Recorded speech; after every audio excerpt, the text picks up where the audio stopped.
اپنے کلائنٹس کو کہتے تھے کہ بھائی 302 کے مقدمے کو بڑا سیریس آپ نے لینا ہے، کیونکہ یہ کوئی چھوٹا مقدمہ نہیں ہے، معمولی مقدمہ نہیں ہے. اور ایک ٹپیکل ایگزامپل جو وکلاء کلائنٹ کو دیتے ہیں وہ یہ دیتے ہیں ان کی سنجیدگی کو انشور کرنے کے لیے کہ 302 اگر آپ کسی درخت پر بھی لکھ دینا تو وہ بھی سوکھ جاتا ہے.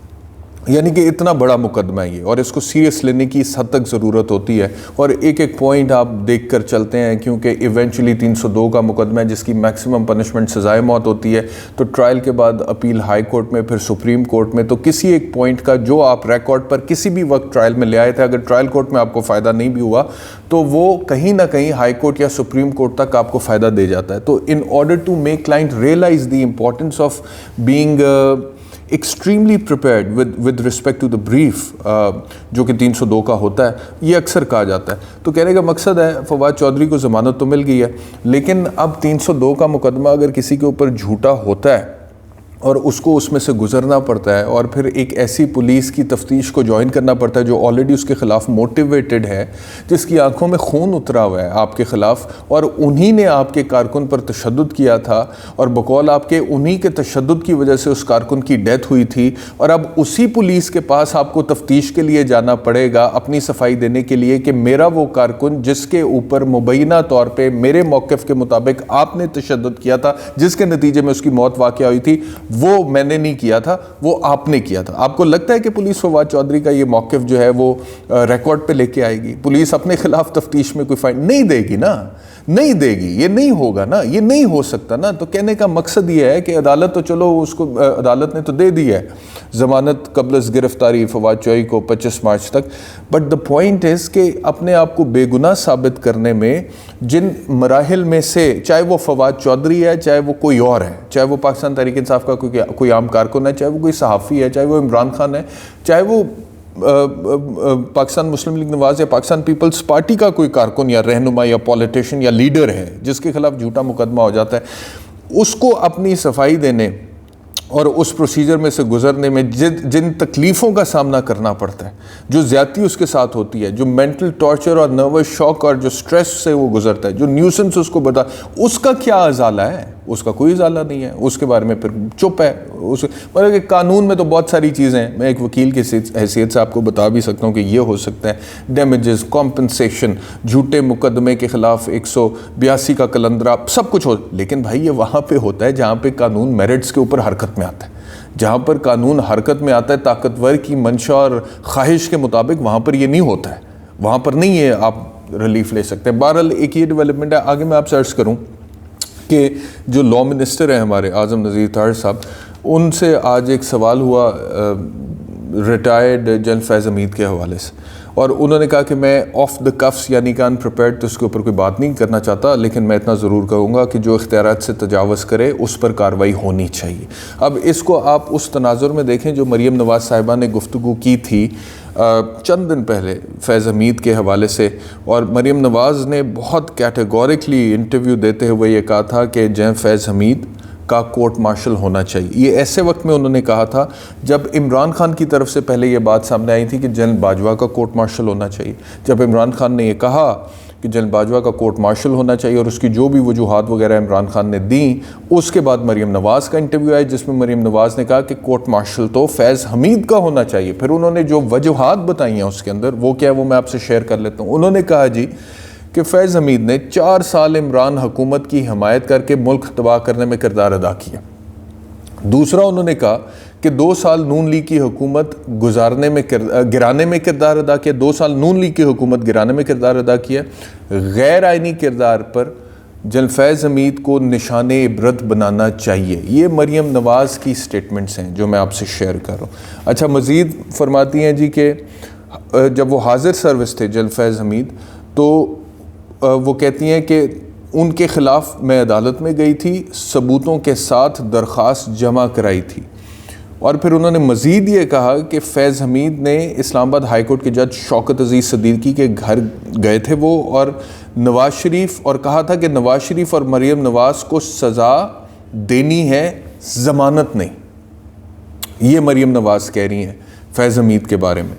اور وہ کہہ رہی ہیں کہ چند افراد ادارے کی بدنامی کا باعث بنتے ہیں، اداروں کو ایسے افراد کو سزا دینی چاہیے. تو یہ جنرل فیض حمید کے حوالے سے مریم نواز نے انٹرویو میں باتیں کی ہیں.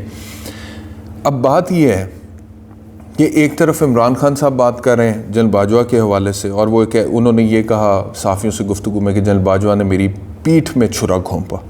انہوں نے یہ کہا کہ جنرل باجوہ مجھ سے کہتے رہے کہ NRO دے دو، میں چوروں کو NRO نہیں دے سکتا تھا. انہوں نے کہا کہ جنرل باجوہ کرپشن کو برا نہیں سمجھتے تھے. انہوں نے کہا کہ جنرل باجوہ جو ہے انہوں نے حکومتی پالیسی کی خلاف ورزی کی جب انہوں نے سٹیٹمنٹ دیا رشیا یوکرین وار کے حوالے سے، جو کہ مختلف تھا اس سٹیٹمنٹ سے جو کہ فارن آفس یا پرائم منسٹر دے رہے تھے.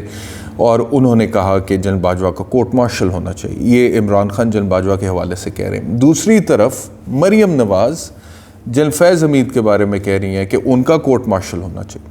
تو عمران خان صاحب بھی جنرل باجوہ کے کورٹ مارشل کی ڈیمانڈ کر رہے ہیں، اور مریم نواز جنرل فیض حمید کے کورٹ مارشل کی ڈیمانڈ کر رہی ہیں. وہ اپنے وجوہات بتا رہے ہیں، وہ اپنی وجوہات بتا رہی ہیں. اب اس ساری صورتحال میں مسئلہ کہاں پہ؟ مسئلہ یہاں پہ ہے جو مسئلہ جنرل باجوہ نے جاتے ہوئے خود اپنی تقریر میں کہہ دیا کہ ہم پہ جو تنقید ہوتی ہے، ہم نے بڑا سوچا اس بارے میں کہ کیوں ہوتی ہے. وہ اس وجہ سے ہوتی ہے کہ ہم سیاست میں مداخلت کرتے ہیں. یہ جنرل باجوہ کے الفاظ میں آپ کو کہہ رہا ہوں. جاتے ہوئے جنرل باجوہ نے اپنی آخری تقریر میں کہا کہ ہم پہ جو تنقید ہوتی ہے، ہم نے جو اتنا سوچا وہ کیوں ہوتی ہے؟ وہ اسی لیے ہوتی ہے کہ ہم سیاست میں مداخلت کرتے ہیں، لہٰذا ہم نے ایک فیصلہ کیا کہ ہم سیاست میں مداخلت نہیں کریں گے. اچھا، لیکن وہ جو انہوں نے کہہ دیا تھا کہ نا ہم سیاست میں مداخلت نہیں کریں گے، وہ انہوں نے کہہ تو دیا تھا، آپ نے کہہ دیا اور آپ سمجھتے ہیں کہ ہم نے مان لیا. لیکن اس کے بعد کی جو بہت ساری ایونٹس ہیں، انسیڈنٹس ہیں، وہ یہ ظاہر کرتے ہیں کہ یہ بیان کے باوجود اور جو کٹ آف ڈیٹ انہوں نے فروری 2021 کی دی تھی کہ اس کے بعد سے ہم نے سیاست میں مداخلت چھوڑ دی، وہ نہیں چھوڑی تھی، وہ نہیں ختم ہوئی تھی. وہ مداخلت تھی اور وہ سیاست کے حوالے سے ڈیسیجن میکنگ اسٹیبلشمنٹ کی تھی. تو جب اسٹیبلشمنٹ سیاست میں مداخلت کرتی ہے اور پھر بقول ان کے خود اسی وجہ سے ان پہ تنقید ہوتی ہے، تو پھر اس طرح کی باتیں بھی سامنے آتی ہیں. ایک طرف عمران خان یہ بات کر رہے ہیں، دوسری طرف مریم نواز یہ بات کر رہی ہیں. دونوں بات کر رہے ہیں، دونوں بات مختلف شخصیات کے حوالے سے بات کر رہے ہیں. عمران خان جنرل باجوہ کے حوالے سے بات کر رہے ہیں، مریم نواز جنرل فیض حمید کے حوالے سے بات کر رہے ہیں، لیکن بات دونوں کر رہے ہیں. اب سوال یہ پیدا ہوتا ہے کہ یا تو دونوں غلط ہیں یا پھر دونوں صحیح ہیں. اور اس کے اوپر کیا کوئی انکوائری ہو سکتی ہے؟ نہیں ہو سکتی ہے. اس کا جواب میرے خیال میں آپ سب کو پتہ ہے کہ انکوائری تو پاکستان میں اس طرح کی کبھی پہلے نہ ہوئی ہے، نہ ہوتی ہوئی نظر آ رہی ہے، نہ ہی شاید ہو سکتی ہے. حالانکہ جو قانون ہے، جو آئین ہے، اس کی اپنی ایک منشا ہے، اس کا اپنا ایک ڈومین ہے. ہر پوسٹ کے حوالے سے آئین نے بڑا کیٹیگوریکلی بتا دیا ہے کہ یہ اس کا ڈومین ہے، اس میں رہ کر آپ نے فنکشنز پرفارم کرنا ہے. جو بھی بندہ اس کرسی پر بیٹھے گا، چاہے وہ صدر پاکستان ہے، وہ وزیر اعظم ہے، وہ اسپیکر ہے، وہ چیئرمین سینٹ ہے، وہ chief of the army staff ہے، یا وہ کوئی اور شخصیت ہے، وہ وزیر ہے، مشیر ہے، سفیر ہے. تو اب اگر آپ اس ڈومین سے باہر نکلتے ہیں اور آپ تجاوز کرتے ہیں اس سے، تو پھر اس کے نتائج سرٹنلی آئین میں، قانون میں تو دیے ہوئے ہیں، لیکن اس کے اوپر عمل درآمد پاکستان میں نہیں ہوتا رہا، اور پچھلے 75 سال سے نہیں ہوتا رہا. اور جب تک یہ آپ نے جو کہا کہ ہم نے یہ فیصلہ کر لیا کہ ہم سیاست میں مداخلت نہیں کریں گے، لیکن یہ صرف کہنے کی حد تک رہا اور عملی طور پر ہوتی رہی مداخلت، تو تب تک مسئلہ جو ہے وہ اسی طرح برقرار رہے گا. وہ مسئلہ پھر حل نہیں ہو سکتا. اس میں پھر اسی طرح کے سٹیٹمنٹس آئیں گے. کبھی یہ سیاستدان جو ہے، جو آپ سے خوش ہوگا وہ آپ کو اٹھانا شروع کر دے گا کہ یہ تو بڑے زبردست ہیں، یہ تو بڑے کمال ہیں، ان کے تو بڑے کارنامے ہیں. اور عمران خان صاحب یہ کرتے رہے ہیں، جنرل باجوہ کی بہت تعریف کرتے رہے. اور مریم نواز اور PMLN جنرل باجوہ کو بہت تنقید کا نشانہ بناتے رہے ہیں. میاں نواز شریف جلسوں میں جرنیلوں کے نام لیتے رہے ہیں، خلائی مخلوق کہتے رہے ہیں، کیا کچھ نہیں. اس ٹائم پہ عمران خان تعریف کر رہے تھے اسٹیبلشمنٹ کی، اور یہ لوگ تنقید کر رہے تھے. اب وہی اسٹیبلشمنٹ جب آ کر کھڑی ہو گئی PDM کے ساتھ اور عمران خان کی حکومت گری، تو پھر عمران خان صاحب کو جو گلے شکوے تھے، اس کے مطابق انہیں جو فوج کا اسٹیبلشمنٹ کا جو آئینی کردار تھا، اس میں جو غلطیاں نظر آئیں، انہوں نے وہ گنوانا شروع کی. اور شہباز شریف نے اور PDM نے اور مریم نواز نے اور نواز شریف نے کہنا شروع کر دیا کہ یہ تو احسان فراموش ہے، یہ تو احسان فراموشی کر رہا ہے، جن کندھوں پر بیٹھ کر آیا تھا انہی پہ آج تنقید کر رہے ہیں۔ تو کہنے کا مقصد یہ ہے کہ یہ جو تھیریز ہیں نا، جو آپ کو پرسنلی سوٹ کرتی ہیں، جو سبجیکٹیولی آپ کی نظر میں درست ہوتی ہیں یا آپ کے موقف کے مطابق سوٹ کرتی ہیں، وہ آپ کی اپنی ذاتی تھیریز ہوتی ہیں۔ آپ اپنی سوٹیبلٹی کے لحاظ سے کبھی بھی اس میں اپنے موقف میں تبدیلی لے آتے ہیں، لیکن اگر آپ چاہتے ہیں کہ ملک میں کوئی سسٹم قائم ہو جائے، کوئی نظام قائم ہو جائے، کوئی میرٹ ہو، اور اس طرح کی چیزوں سے، لڑائیوں سے، جھگڑوں سے اور آپس کے اختلافات سے نکل کر تمام ادارے، تمام سٹیک ہولڈرز ریاست کے جو ہیں وہ ملک کی ترقی کی طرف فوکس کریں، اور تاکہ ایک ایسی حکمت عملی بنے جس سے ملک میں جو موجودہ بحران ہے وہ نکل آئے، اس میں پھر ہر کسی کو قانون اور آئین کے مطابق چلنا پڑے گا، ہر کسی کو۔ اور جب یہ ہوگا تب معاملات حل کی طرف جائیں گے۔ بہت شکریہ آج کا ویلاگ دیکھنے کے لیے، اپنا خیال رکھیے، اللہ حافظ۔